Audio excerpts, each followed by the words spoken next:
Hi all, അസ്സലാമു അലൈക്കും, welcome back.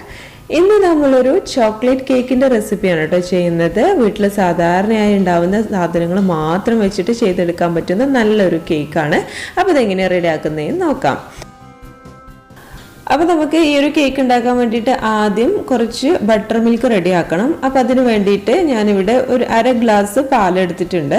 ആ ഒരു പാലിലോട്ട് ഒരു ടീസ്പൂൺ വിനാഗിരി കൂടി, അതായത് സുറുക്ക കേട്ടോ, അതുകൂടി ഒന്ന് ഒഴിച്ചു കൊടുക്കുന്നുണ്ട്. എന്നിട്ട് നന്നായിട്ടൊന്ന് മിക്സ് ചെയ്തെടുക്കുക. അതിനുശേഷം ഇതൊന്ന് മാറ്റി വെക്കാം കേട്ടോ. ഏകദേശം ഒരു 10-15 മിനിറ്റ് ഇതൊന്ന് റെസ്റ്റ് ചെയ്യാൻ വേണ്ടിയിട്ട് വെക്കാം. ആ ഒരു സമയമാകുമ്പോഴത്തേക്ക് നമ്മുടെ മോര് റെഡിയാവും. അപ്പോൾ നമ്മൾ ഈ ഒരു കേക്ക് മിക്സിയുടെ ജാറിൽ വെച്ചിട്ടാണ് കേട്ടോ റെഡിയാക്കുന്നത്. ആദ്യം നമുക്ക് മിക്സിയുടെ ജാറിലോട്ട് 2 മുട്ട ഒന്ന് പൊട്ടിച്ചൊഴിച്ചു കൊടുക്കാം. അതിനുശേഷം നമുക്കിതിലേക്ക് വേണ്ടിയിട്ടുള്ള പഞ്ചസാര കൂടി ഇട്ട് കൊടുക്കാം. അപ്പോൾ ഞാനിവിടെ 1 ഗ്ലാസ് പഞ്ചസാരയാണ് കേട്ടോ എടുക്കുന്നത്. അപ്പോൾ ഈ ഒരു ഗ്ലാസ്സിലാണ് ഞാൻ അളവുകളെല്ലാം എടുക്കുന്നത്. സ്റ്റീൽ ഗ്ലാസ്സിലാണ് കേട്ടോ. പഞ്ചസാര അതുപോലെ ഇട്ട് കൊടുക്കുകയാണ് കേട്ടോ, പൊടിച്ചിട്ടൊന്നുമില്ല. ഇനി നമുക്ക് ഇത് നന്നായിട്ടൊന്ന് അടിച്ചെടുത്തിട്ട് വരാം. ഒരു 2 മിനിറ്റോളം നന്നായിട്ടൊന്ന് അടിച്ചെടുക്കണം കേട്ടോ. ഇപ്പം ഞാനിവിടെ അടിച്ചെടുത്തിട്ട് വന്നിട്ടുണ്ട്. ഇനി നമുക്കിതിലേക്ക് ആവശ്യമായിട്ടുള്ള കുറച്ച് ഓയിൽ കൂടി ഒഴിച്ചു കൊടുക്കാം.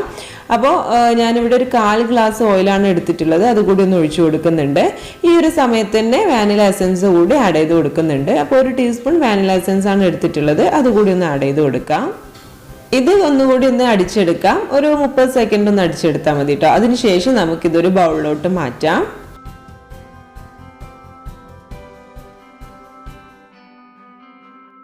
ഇനി ഇതിലേക്ക് നമ്മൾ നേരത്തെ റെഡിയാക്കി വെച്ചിട്ടുള്ള ബട്ടർ മിൽക്ക് ഉണ്ടല്ലോ, അതൊന്ന് ഒഴിച്ചു കൊടുക്കാം. ഇനി ഇത് നന്നായിട്ടൊന്ന് മിക്സ് ചെയ്തെടുക്കാം. ഇനി നമുക്ക് ഡ്രൈ ഇൻഗ്രീഡിയൻസ് ഒക്കെ ഒന്ന് അരിച്ചെടുക്കണം. അപ്പോൾ നമ്മൾ ഈ ഒരു ബൗളിൻ്റെ മുകളിലായിട്ട് തന്നെയാണ് അരിപ്പ വെച്ച് കൊടുത്തിട്ടുള്ളത്. ഇതിലേക്ക് നേരിട്ട് അങ്ങ് അരിച്ചെടുക്കുകയാണ് കേട്ടോ. അപ്പോൾ നമുക്ക് ആദ്യം അരിപ്പയിലോട്ട് ഒരു 1/4 കപ്പ് ഗോതമ്പ് പൊടി ഇട്ട് കൊടുക്കാം. അതിനുശേഷം ഒരു 1/4 കപ്പോളം കൊക്കോ പൗഡർ കൂടി ആഡ് ചെയ്ത് കൊടുക്കാം. ഇനി നമുക്ക് ഇതിലേക്ക് 1/4 ടീസ്പൂണോളം ബേക്കിംഗ് സോഡ കൂടി ഇട്ട് കൊടുക്കാം കേട്ടോ. അതായത് സോഡാപ്പൊടിയാണ് ഇട്ട് കൊടുക്കുന്നത്. പിന്നെ നമുക്ക് ഇതിൻ്റെ ടേസ്റ്റ് ബാലൻസ് ചെയ്യാൻ വേണ്ടിയിട്ട് കുറച്ച് ഉപ്പ് കൂടി, ഒരു നുള്ളു ഉപ്പ് ഇട്ട് കൊടുത്താൽ മതി. അതുകൂടി ഒന്ന് ഇട്ട് കൊടുത്തതിന് ശേഷം നന്നായിട്ടൊന്ന് അരിച്ചെടുക്കാം.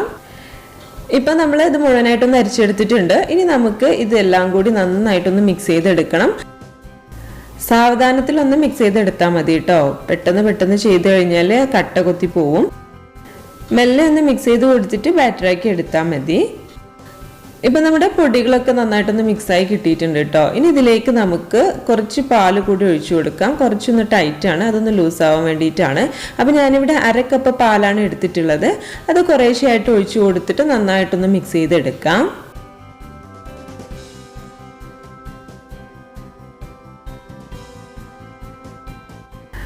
ഇപ്പോൾ നമ്മുടെ ബാറ്റർ ഇവിടെ റെഡി ആയിട്ടുണ്ട് കേട്ടോ. നന്നായിട്ട് മിക്സായി കിട്ടിയിട്ടുണ്ട്. ഇനി നമുക്കിത് ബേക്ക് ചെയ്യാൻ വേണ്ടിയിട്ട് വെക്കാം. അപ്പോൾ അതിന് വേണ്ടിയിട്ട് ഞാനിവിടെ കുക്കറാണ് കേട്ടോ യൂസ് ചെയ്യുന്നത്. അപ്പോൾ കുക്കറിൽ നേരത്തെ തന്നെ ഓയിൽ സ്പ്രെഡ് ചെയ്തിട്ട് ഒരു ബട്ടർ പേപ്പറും വെച്ച് കൊടുത്തിട്ടുണ്ടായിരുന്നു. അതിന് മുകളിലും ഓയിൽ സ്പ്രെഡ് ചെയ്ത് കൊടുത്തിട്ടുണ്ടായിരുന്നു കേട്ടോ. അതിനുശേഷം നമുക്ക് ഇതിലേക്ക് നമ്മൾ റെഡിയാക്കി വെച്ചിട്ടുള്ള ബാറ്റർ ഒന്ന് ഒഴിച്ചു കൊടുക്കാം. അതിനുശേഷം ഇതിൻ്റെ ബബിൾസ് ഒന്ന് ഒഴിവാക്കാൻ വേണ്ടിയിട്ട് ഒന്നങ്ങ് സ്ക്യൂർ വെച്ചിട്ട് ഒന്നങ്ങ് ഇതുപോലെ ഒന്ന് ആക്കി കൊടുക്കുന്നുണ്ട്. ഇനി നമുക്ക് ഇതൊന്ന് ബേക്ക് ചെയ്യാൻ വേണ്ടിയിട്ട് വെക്കാം. സ്റ്റവ് ടോപ്പിൽ വെച്ചിട്ടാണ് കേട്ടോ നമ്മളിത് ബേക്ക് ചെയ്തെടുക്കുന്നത്. അപ്പോൾ അതിന് വേണ്ടിയിട്ട് സ്റ്റവ് ടോപ്പിൽ ആദ്യം ഒരു പഴയ പാത്രം ഒന്ന് വെച്ച് കൊടുത്തിട്ടുണ്ടായിരുന്നു. ഒരു പാനാണ് കേട്ടോ വെച്ച് കൊടുത്തിട്ടുണ്ടായിരുന്നത്. അത് നന്നായിട്ട് ചൂടായ സമയത്താണ് നമ്മൾ ഇതിന് മുകളിലായിട്ട് കുക്കർ വെച്ച് കൊടുത്തിട്ടുള്ളത്. ഇനി ഈ കുക്കർ നന്നായിട്ടൊന്ന് മൂടി വെച്ചിട്ട് അതിൻ്റെ വിസിലൊന്ന് ഒഴിവാക്കി എടുക്കണം കേട്ടോ.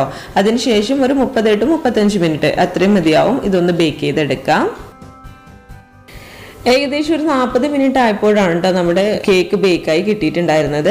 അപ്പോൾ അതാ 40 മിനിറ്റ് ആയതിനു ശേഷം കുക്കറൊന്ന് തുറന്നു നോക്കിയതാണ്. നന്നായിട്ട് ബേക്കായി വന്നിട്ടുണ്ട്. ഒന്ന് ചൂടാറിയതിന് ശേഷം വേറൊരു പാത്രത്തിലോട്ട് മാറ്റിയിട്ടുണ്ട്. കണ്ടില്ലേ, നല്ല കറക്റ്റായിട്ട് തന്നെ നമ്മുടെ കേക്ക് ഇവിടെ കിട്ടിയിട്ടുണ്ട്. കരിഞ്ഞൊന്നും പോയിട്ടില്ല, നല്ല പെർഫെക്റ്റ് ആയിട്ട് കിട്ടിയിട്ടുണ്ട് കേട്ടോ. ഇനി നമുക്ക് ഇത് നന്നായിട്ട് ചൂടാറിയതിന് ശേഷം ഇതിന് മുകളിൽ ചെറുതായിട്ടൊന്ന് ഡെക്കറേഷൻ ചെയ്ത് കൊടുക്കാം. അപ്പം നമ്മുടെ ഗോതമ്പ് പൊടി കൊണ്ടുള്ള കേക്ക് ഇവിടെ റെഡി ആയിട്ടുണ്ട് കേട്ടോ. ഇത്രയേ ഉള്ളൂ.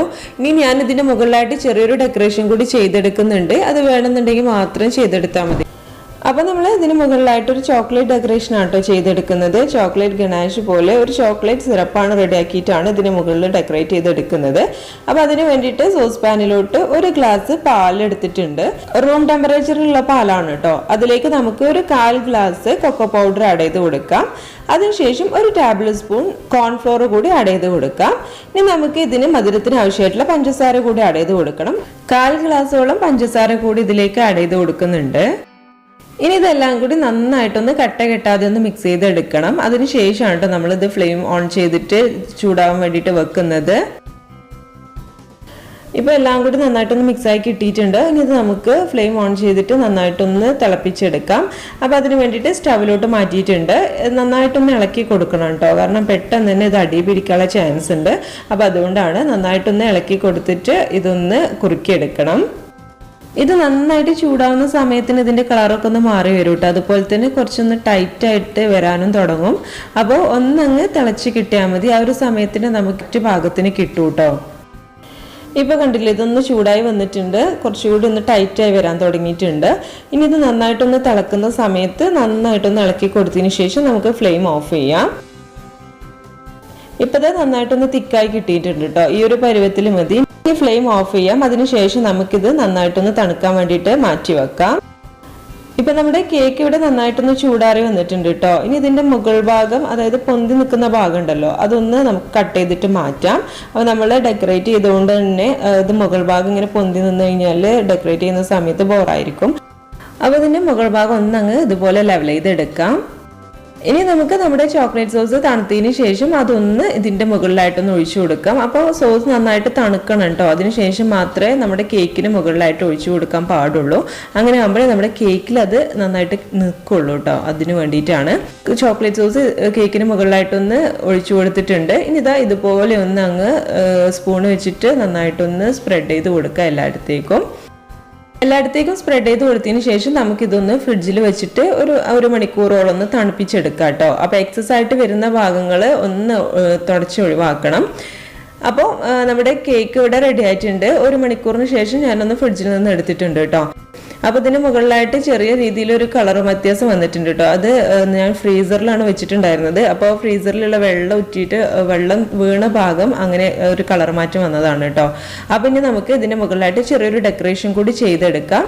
അപ്പോൾ ഞാനിവിടെ ചോക്ലേറ്റ് സ്പ്രിങ്കിൾസ് യൂസ് ചെയ്തിട്ടാണ് ഒന്ന് ഡെക്കറേറ്റ് ചെയ്തെടുത്തിട്ടുള്ളത്. അപ്പോൾ നമ്മുടെ easy wheat floor chocolate cake ഇവിടെ റെഡി ആയിട്ടുണ്ട്. അപ്പോൾ എല്ലാവരും ഒന്ന് ട്രൈ ചെയ്ത് നോക്കണം കേട്ടോ. ഗോതമ്പ് പൊടിയൊക്കെ എല്ലാവരുടെ വീട്ടിലുണ്ടാവും. കേക്ക് ഉണ്ടാക്കുന്നതൊന്നും ആരും അധികം ട്രൈ ചെയ്ത് നോക്കിയിട്ടുണ്ടാവില്ല. അപ്പോൾ എല്ലാവരും ഈ ഒരു റെസിപ്പി ട്രൈ ചെയ്ത് നോക്കുക. നിങ്ങളുടെ അഭിപ്രായങ്ങൾ അറിയിക്കുക കേട്ടോ. അപ്പോൾ നമ്മുടെ ഇന്നത്തെ വീഡിയോ ഇവിടെ വൈൻഡപ്പ് ചെയ്യാണ്. നമ്മുടെ ഇന്നത്തെ വീഡിയോ നിങ്ങൾക്ക് ഇഷ്ടമായിട്ടുണ്ടെന്നുണ്ടെങ്കിൽ ലൈക്ക് ചെയ്യാനും ഷെയർ ചെയ്യാനും അതുപോലെ തന്നെ സബ്സ്ക്രൈബ് ചെയ്യാനും മറക്കരുത് കേട്ടോ. ഇതുപോലുള്ള നല്ല നല്ല വീഡിയോസുമായിട്ട് നമുക്ക് ഇനിയും കാണാം. താങ്ക്